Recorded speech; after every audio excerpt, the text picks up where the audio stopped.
నమస్తే, welcome to my channel. నేను మీ Sudheesh Reddy. Thumbnail చూసే ఉంటారు, పోస్టర్ చూసే ఉంటారుగా, క్లారిటీగా క్లియర్గా అర్థమైపోయి ఉంటుంది మీకు.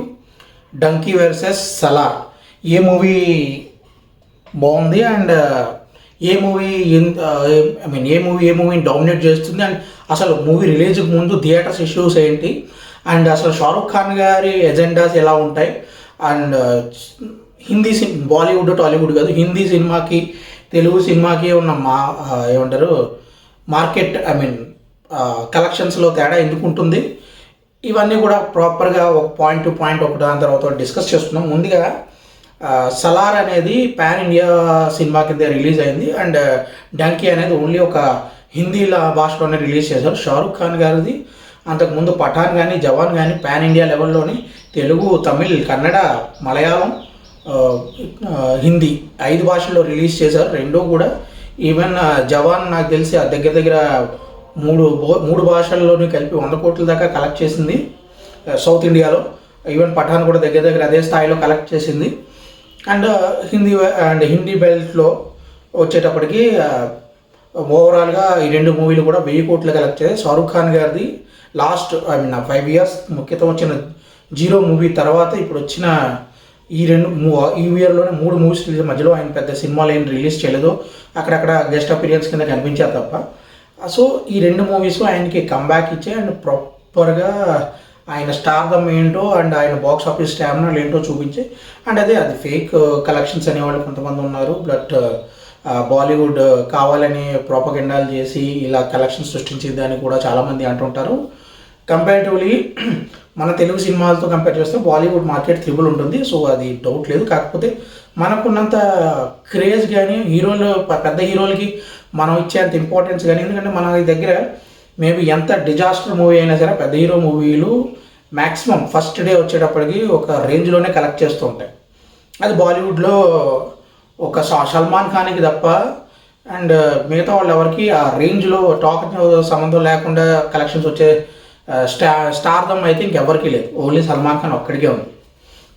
ఓకే, ఇవన్నీ పక్కన పెడితే first of all donkey movie ఒక వారం క్రితమే బుకింగ్స్ ఓపెన్ చేశారు అండ్ సలార్కి 50-50 పీవీఆర్ ఐకానాక్స్ ఐమాక్స్లో 50-50 స్క్రీన్స్ కేటాయిస్తారు అని అనుకున్నారు. బట్ సలార్ బుకింగ్స్ కొంచెం లేట్, ఇక్కడ గవర్నమెంట్ ఇష్యూ బుకింగ్స్ లేట్ అయ్యేసరికి అక్కడ వాళ్ళు ఏం చెప్పారంటే మేము డంకీకి పెద్ద 80% 90% స్క్రీన్స్ కేటాయించి ఓన్లీ 10% స్క్రీన్స్కి వెళ్తామని లాస్ట్ మూమెంట్లో అనౌన్స్ చేయడంతో సో ఇక్కడ మనకి ప్రభాస్ గారు చేతులు పిసుక్కుంటూ కూర్చోరు కదా, ఆయన గట్టిగానే ఒక స్ట్రాంగ్ అనౌన్స్మెంట్ ఇచ్చారు. ఇక్కడ మీరు అక్కడ మాకు స్క్రీన్స్ ఇవ్వకపోతే ఇక్కడ నా సినిమాని పీవీఆర్ ఐకాన్స్లో సౌత్ ఇండియాలో ఏ స్టేట్లో కూడా రిలీజ్ చేయమని బల్ల బుద్ధినట్టు చెప్పారు. సో దాంతో ఏమైంది వాళ్ళది, ఎందుకంటే వాళ్ళకి అక్కడ డంకీ అక్కడ దానికన్నా ఇక్కడ ఈ 4 స్టేట్స్లో వచ్చే రెవెన్యూ ఎక్కువ, దట్టు సలార్ నుంచి వచ్చేది చాలా ఎక్కువ ఉంటుంది.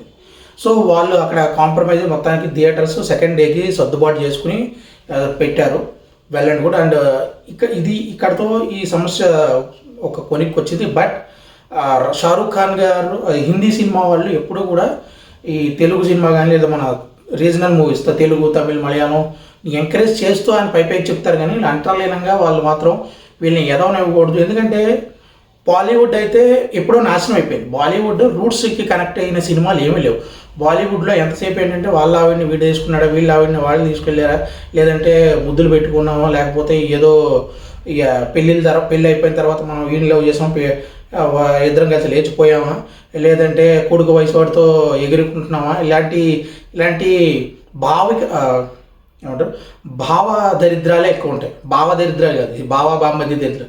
భావం అంటే ఆలోచన దరిద్రాలని అవి ఎప్పుడో హాలీవుడ్ నుంచి అడాప్ట్ చేసుకుంటాం, మన వెస్ట్రన్ కల్చర్కి అడాప్ట్ చేసుకుంటామని వాళ్ళు రీజనల్ ఆడియన్స్ని పట్టించుకోవడం మానేసి ఓన్లీ ఓవర్సీస్ ఆడియన్స్ కోసమే సినిమాలు తీశారు. అక్కడక్కడ కభీ ఖుషీ కభీ గమ్ ఇలాంటి కొన్ని 2-3 ఫ్యామిలీ ఓరియంటెడ్ మూవీస్ వచ్చి అప్పుడు block buster and Gaddar regional roots నుంచి తీసుకెళ్ళిన మూవీ అది ఎంత సక్సెస్ అయిందో, మళ్ళీ లగాన్ కూడా అంతే.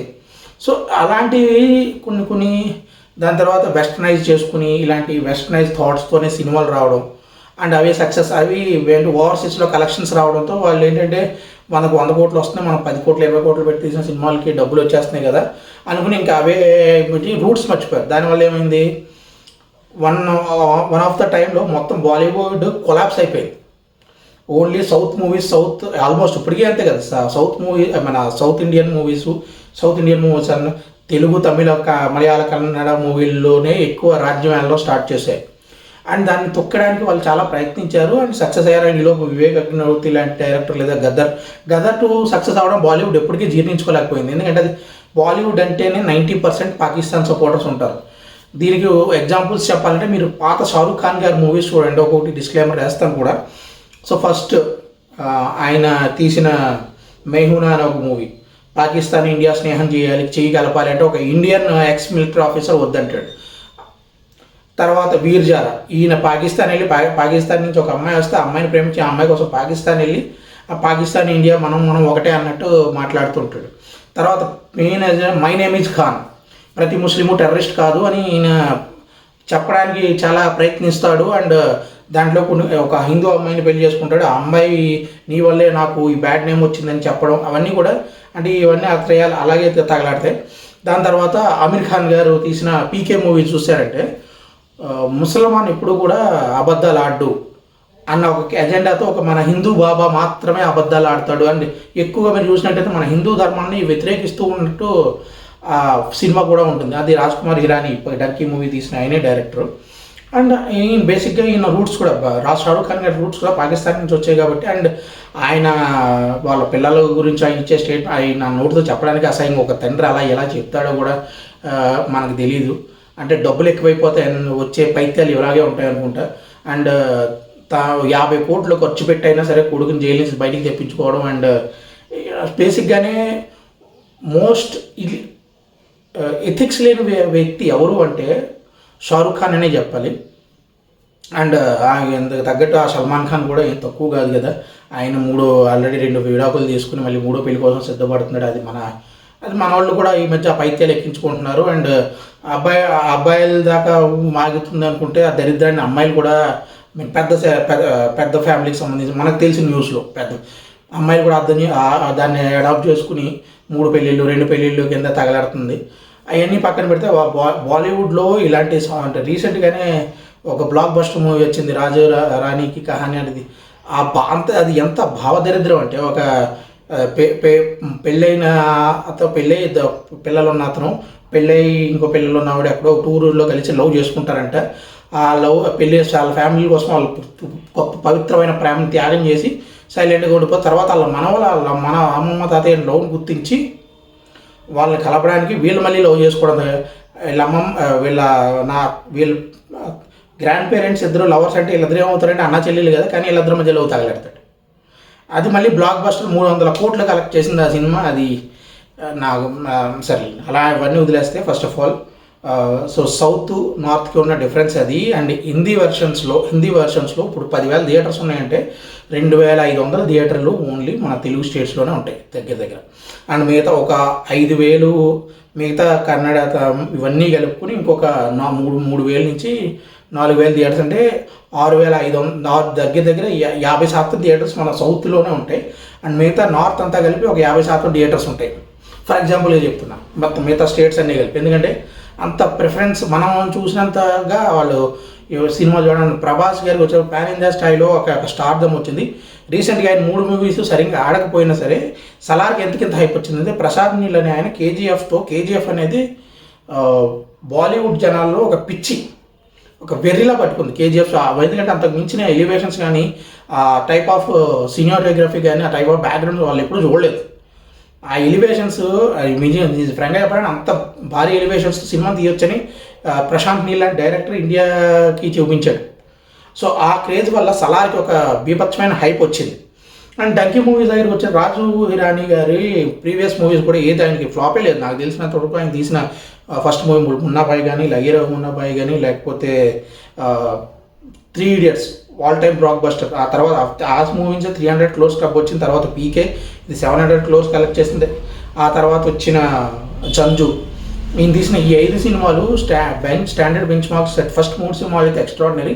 ఆ తర్వాత ఆయన డైల్యూట్ అయ్యి పీకే మూవీ నుంచి కొంచెం డిఫరెంట్గా నెగిటివిటీని కూడా మూట కట్టుకున్నారు. అది ఆల్రెడీ నేను రివ్యూలో చెప్పాను కదా. And Shah Rukh Khan and Raju Irani movie అనేటప్పటికీ ఒక ఇనిషియల్గా ఒక క్రేజ్ వస్తుంది. బట్ ఆ మూవీ డిలే వచ్చేటప్పటికి ఈ మధ్యలో షారూఖ్ ఖాన్కి మాస్ ఇమేజ్ పెరగడం, పఠాన్, జవాన్ లాంటి మాస్ మూవీస్ పడడంతో ఇది ఈ రాజు వీరాని ఫ్లేవర్లోకి షారూఖ్ ఖాన్ ఇమ్మడికి వెళ్ళడం లేదని రీసెంట్గా వచ్చింది. అండ్ దానికి తగ్గ ఆ ఎఫెక్టే మనకి ఓపెనింగ్స్లో కనిపించింది. ఓపెనింగ్స్ 2 రోజుల్లో కలిపి ఈ మూవీ ప్రపంచవ్యాప్తంగా 102 కోట్లు కలెక్ట్ చేసింది. ఇది జవాన్ ఫస్ట్ డే కన్నా కూడా తక్కువ, జవాన్ పఠాన్ ఫస్ట్ డే కన్నా కూడా తక్కువ.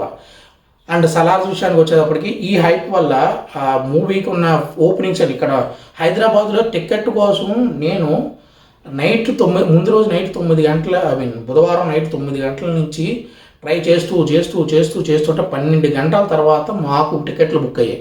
అలా ట్రై చేస్తూ ప్రతిసారి అంత ఎంత సర్వర్ బ్లాక్ అవ్వడం లేకపోతే ఏదో విషయం, టికెట్లు పెట్టడం అలాంటి షోలు తక్కువ లేవు. ప్రతి థియేటర్లోనే 4 o'clock షో పడింది. ఇక్కడ 100 థియేటర్లు అంటే 100 షోలు పడ్డా ఉంటాయి 4 o'clockకి. అంతకు ముందు 2 o'clock షోస్ పడ్డాయి. బట్ ఏ షోకి వెళ్దామన్నా కూడా టికెట్లు దొరకలేదు, ఎవ్వరికీ దొరకలేదు. చాలా కష్టపడితే దాన్ని మేము ఏదో యుద్ధం చేసినట్టు యజ్ఞం చేసినట్టు దాని మీద కూర్చొని ఉంటే దొరికాయి తప్ప, లేకపోతే నార్మల్గా దొరికితే చూద్దాం అనుకునే వాళ్ళకి చాలా కష్టపడాల్సి వచ్చింది. సో అంత క్రేజ్ ఉంది టికెట్లకి. నేను డంకీ మూవీ కూడా ఇక్కడ ఫస్ట్ షో 9 o'clock షో, అంతకుముందు షో పడలేదు ఇక్కడ హైదరాబాద్లో. 9 o'clock షోకి వెళ్ళాను. ఆ 9 o'clock షోలో కూడా ఒక 40% అయితే ఆక్యుపెన్సీ అయింది. అది కూడా చాలా చిన్న థియేటర్, పీవీఆర్ ఐకాన్లో. అది కూడా ఫుల్ అవ్వలేదు. అండ్ బట్ సలార్కి వచ్చేటప్పుడు ఎలా కాదు, ఏ షో ఎక్కడికి వెళ్ళినా జనాలు ఆ పార్కింగ్ చూసే చెప్పేచ్చు ఎంత క్రౌడ్ వచ్చిందో. అలా చూసుకుంటే ఫస్ట్ డే సలార్కి ఆరేజంగా 178.8 crores కలెక్షన్స్ వచ్చాయి. ఇది అఫీషియల్గా ఇలా రిలీజ్ చేసిన పోస్టర్స్. ఇది 102, ఇది 103 అనుకుంటా. ఇది 103, ఇది 178. ఇది 2 రోజులకి, ఇది 1 రోజుకి. అండ్ సెకండ్ డే కలెక్షన్స్ ఇంకా రావాల్సి ఉన్నాయి. మేబీ అది కూడా ప్రెడిక్షన్స్ అయితే 110 కోట్లు అని చెప్తున్నారు. ఈ 2 కలుపుకుంటే 270 కోట్లు అయితే ఈజీగా 2 రోజుల్లో వస్తుంది. అంటే ఇది 2 రోజులకి 103 కోట్లు. 3వ రోజు ఇంకొక 30-40 కోట్లు రావచ్చు అని చెప్తున్నారు. సో అంటే సెకండ్ డే కన్నా కొంచెం బెటర్గా, ఎందుకు సాటర్డే హాలిడే కాబట్టి కొంచెం బెటర్గానే ఉండొచ్చు అంటున్నారు కాబట్టి. సో ఎలా చూసినా దీనికి వీటిని 3 రోజులకి 2 రోజులకి కూడా 120 కోట్ల డిఫరెన్స్ అయితే కనిపిస్తుంది. అది కూడా హిందీ బెల్ట్లో ఈ మూవీ హిందీలో నాకు తెలిసి 50 కోట్ల నెట్ మాత్రమే. మేబీ హిందీ 2 రోజులకి కలిపి ఒక 60 కోట్లు లేదా 70 కోట్ల నెట్ ఉంటే ఓన్లీ మిగతా వరల్డ్ సౌత్ స్టేట్స్ నుంచి కానీ లేకపోతే ఓవర్సీస్ నుంచి కానీ మిగతా 200 కోట్లు వచ్చాయి ఈ మూవీ కలెక్షన్స్. అండ్ ఇది డంకీ ఎందుకంటే ఇది ఆయన ముందే తెలుసు, ఆయన చూసుకుని కాబట్టి ఆ మూవీ రివ్యూవర్స్ అండ్ మేబీ ఈ రివ్యూవర్స్ హిందీ ఈ బాలీవుడ్ ఎజెండా రివ్యూవర్స్ ఎవరైనా ఉంటే చాలా పుష్ చేశారు మూవీని హైపెద్దామని, సలార్ని తొక్కేద్దామని. కానీ మూవీలు బేసిక్గా చెప్పాలంటే Dunki below average movie, Salaar above average movie. But సలార్లో ఉన్న మెయిన్ అడ్వాంటేజ్ ఏంటంటే ముసలికి నీటిలో ఉన్నప్పుడే బలం అంటారు. ఎందుకంటే ఆ నీటిలో ఉన్నప్పుడు ఎంత పెద్ద ఏనుగునైనా సరే పట్టుకు లాక్కెళ్ళి తినేస్తుంది. అలాంటి ఏనుగుని కాపాడే శ్రీ మహావిష్ణువు వస్తే తప్ప ఆ ఏనుగుని కాపాడలేదు. అదే ముసలి బయట నేల మీద ఏనుగు కనిపించింది అనుకోండి, తొక్కితే 10 చెంబులు రక్తం కట్టుకుని చేస్తుంది. అది డిఫరెన్స్. ప్రభాస్ మొన్నటి వరకు చేసిన సినిమాలు ఫస్ట్ సాహో ఆ రేంజ్కి బాగానే ఆడింది. కానీ ఆ తర్వాత వచ్చిన మన రాధేశ్యామ్ అందులో ఆయనకి సూట్ అవ్వలేదు. ఆ లుక్స్ కానీ ఆ లవ్ స్టోరీ కానీ అదంతా ప్రభాస్ ఫిట్ కాలేదు. ఆ కంటెంట్లో ప్రభాస్ అయితే ఫిట్ కాలేదు. ఆ తర్వాత వచ్చిన మన ఆది రామాయణాన్ని ఇంత చండాలంగా తీయొచ్చు, ఇంత విమర్శలు మూట కట్టుకోవచ్చు అని అది ఏదో తెలుగు డైరెక్టర్కి ఇచ్చినా సరిపోయేది. కానీ ఇంకా 200-300 కోట్లతో 150 కోట్ల బడ్జెట్లో అంతకన్నా బెటర్గా తీసేవాడు. అంత దరిద్రంగా తీశారు ఈ బాలీవుడ్ వాళ్ళు ఆ రామాయణాన్ని కూడా. రామాయణాన్ని కూడా డైల్యూట్ చేద్దామని చూశారు, అందుకే చంకన ఆగిపోయారు. సో అక్కడతో ఆయన తగ్గ సినిమా, ఆయన కటౌట్ తగ్గ సినిమా ఛత్రపతి, బాహుబలిలో మనకి ఏదైతే ఫీలింగ్ వస్తుందో ఆ ఫీలింగ్ ఈ మూవీస్ ఇందులో రాలి. బట్ సలార్కి వచ్చేటప్పటికి ఆయన సైలెంట్గా ఉన్నా, ఏం డైలాగ్ లేకపోయినా పడ్డ 3-4 ఎలివేషన్ సీన్స్ ఈ రేంజ్లో ఉన్నాయి. మరి కేజీఎఫ్ రేంజ్లో కాకపోవచ్చు, కానీ ఆ ప్రభాస్ ఉన్న వల్ల ఆ వేటికి ఇంకొక లెవెల్ హైప్ వచ్చింది. ఎస్పెషల్లీ ఆ కాళీమాత ఫైట్ సీన్ కానీ, క్లైమాక్స్ ఫైట్ సీన్ కానీ, ఇంటర్వెల్ బ్యాంగ్ కానీ ఒక లెవెల్ ఆఫ్ ఈ 3 సీన్లు చాలు ఒక లెవెల్ ఆఫ్ ఎలివేషన్స్ వచ్చాయి. దాంతో మాస్ జనాలు అయితే పిచ్చెక్కిపోతున్నారు. అండ్ ఫ్యామిలీ 2-3 వైలెన్స్, నిన్న రివ్యూలో కూడా చెప్పాను, 2-3 వైలెన్స్ సీన్స్ తప్ప మిగతా మూవీ అంత ఫ్యామిలీతో పాటు వెళ్ళి చూడొచ్చు. ఇప్పుడు కూడా టికెట్లు దొరకట్లేదు ఫ్యామిలీతో పాటు బుక్ చేసుకుందాం అంటే ఏమి రేపు 2-3 రోజుల వరకు ఏమి కంప్లీట్ బ్లాక్. అది సిచ్యువేషన్. డంకీకి అయితే ఫ్రెండ్ బాబుని ఫ్రీగా ఇస్తున్నారు టికెట్లు. అక్కడ షారూఖ్ ఖాన్ సూపర్ స్టార్ కాబట్టి అండ్ అక్కడ రివ్యూవర్స్ అందరూ చాలా పుష్ చేస్తున్నారు. సలార్ ఓకే, మీరు వీళ్ళ సినిమా బాగుంది చూడండి అని చెప్పడం ఓకే, కానీ సలార్ సినిమా బాగాలేదు, అంత కంటెంట్ లేదు, ప్రభాస్లో అంత మ్యాటర్ లేదు, అయినా హిందీలో అంత గొప్పగా వాళ్ళట్లేదు, షారూఖ్ ఖాన్ సినిమా ఎక్కువ వస్తుంది. జవాన్ సినిమా మరి తెలుగులో ఎంత వచ్చింది? పీనట్స్ అవి. మన తెలుగు హీరో సినిమాలతో పోల్చుకుంటే అవి పీనట్స్ అవి. అదే చెప్తాను కదా, ఎవరి బలం ఎక్కడుందో అక్కడే ఉంటుంది. బట్ ఇక్కడ షారూఖ్ ఖాన్ అక్కడ రోజుకి 30 కోట్లు నెట్ తీసుకోవడం గొప్ప కాదు. ప్రభాస్ లాంటి హీరో అక్కడ రోజుకి 20 కోట్లు 30 కోట్లు నెట్ తీసుకోవడం గొప్ప. అదే షారూఖ్ ఖాన్ ఇక్కడికి వచ్చి రోజుకు ఒక 20 కోట్లు నెట్ అక్కల గ్రాస్ తీయమనండి, రోజుకు ఒక 20 కోట్లు. జన్మలో జరగదు అది. అండ్ వీళ్ళు తీసే మూవీస్ కూడా చెప్పాను కదా, మొన్న ఈవెన్ 2 మూవీస్తో ఆపేసాం. మొన్న వచ్చిన పఠాన్లో ఐఎస్ఐ ఏజెంట్ ఇండియాకి హెల్ప్ చేస్తుంటుంది. ఇండియా రా ఏజెంట్, మన ఇండియన్ ఎక్స్ రాజే ఏజెంట్. వీళ్ళ భావాలు ఏంటో, వీళ్ళ దరిద్రాలు ఏంటో మనకు మీద రుద్దుదానికి ట్రై చేస్తాడు. అది మన జనాలకు కూడా అర్థం కాక 1000 కోట్లు జవాన్ అయితే ఆల్ ఫ్రూట్ మిక్స్డ్ ఫ్రూట్. నేను అప్పుడు పాజిటివ్ రివ్యూ ఇచ్చాను దానికి. మూవీ బాగానే ఉంది యాక్షన్ పరంగా, బట్ కంటెంట్ పరంగా వెళ్తే అదంతా మిక్స్డ్ ఫ్రూట్ జ్యూస్. మన గణేష్ మూవీలోంచి ఒక సీను అండ్ ఆయన పాత మూవీలో అదిరిందిలోంచి ఒక సీను, పోలీస్ ఓడ్లోంచి ఇంకో సీను మొత్తం పెట్టి షారూఖ్ ఖాన్ పెట్టి ఫస్ట్ ఎలివేషన్ బాగా తీశాడు. బాగా ఆయన ఇంట్రడక్షన్ అంతా బాగానే ఉంది. ఆ తర్వాత మధ్యలో వచ్చిన మీ మిక్స్డ్ ఫ్రూట్ జ్యూస్లు 14% చాలా రాష్ట్రాల్లో 8%కే రైతులకు రుణాలు ఇస్తున్నారు, వెహికల్ రేట్స్. ఒకసారి గూగుల్లో చూస్తే మనకే తెలిసిపోతుంది. బట్ ఇంకా అవన్నీ ఏంటంటే ఇంకా ఏదో నడిపించారు కాబట్టి అలా నడిపించేశారు. కానీ బట్ ఓవరాల్గా ఎవరైనా సరే ఇప్పుడు నేను కంక్లూడ్ చేయాలి అనుకుంటే ఫస్ట్ ప్రిఫరెన్స్ సలార్కే ఇవ్వండి. ఎందుకంటే బెస్ట్ ఎక్స్పీరియన్స్. ప్రభాస్ ఫ్యాన్ అయితే మీరు ఒక లెవెల్లో ఉంటారు.